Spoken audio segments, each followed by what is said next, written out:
Mnamo tarehe 25 mwezi wa 3 mwaka 2026 kati ya saa 6 za usiku hadi saa 9:30 za usiku katika kata za Nkunga, Lupepo, Kawetere na Ikuti zilizoko katika wilaya ya Rungwe katika mkoa wa Mbeya,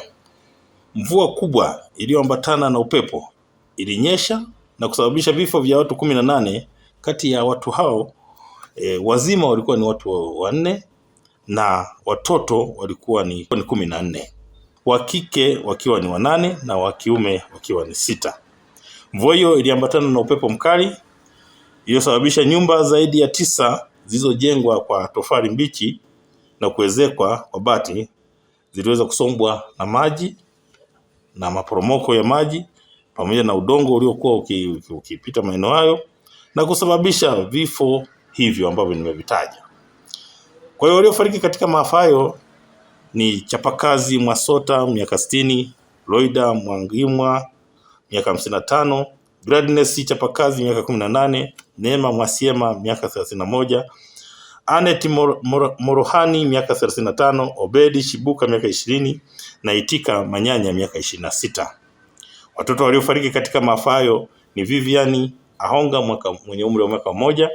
Briani Mwachiombo mwenye umri wa miaka 3,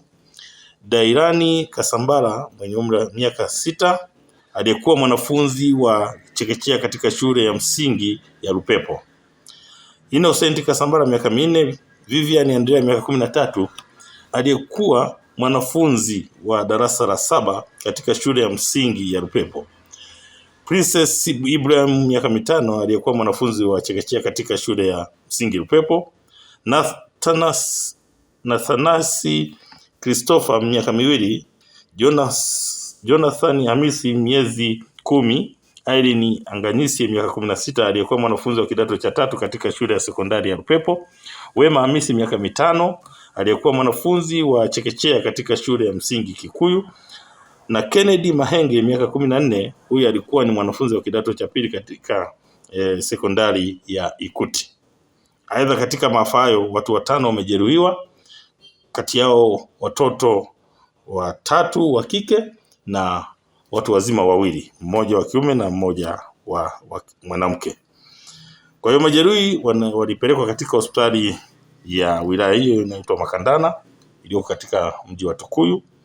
na wengine walipelekwa katika zahanati ya chuo cha magereza Kiwira. Hao wote wanaendelea kupata matibabu na wanaendelea kuimarika kulingana na matibabu wanayopata. Jeshi la polisi mkoa wa Mbeya pamoja na jeshi la zimamoto na uokoaji wanaendelea na kazi ya uokoaji katika maeneo hayo. Aidha, timu ya madaktari wapo katika maeneo hayo kwa ajili ya kufanya uchunguzi wa kitabibu wa miili ya marehemu na pia kutoa huduma za awali kwa wahanga. Vilevile kamati ya maafa ya wilaya pia inaendelea na tathmini ya matukio haya na kutoa misaada kwa wahanga wengine ambao ni wakazi wa maeneo hayo.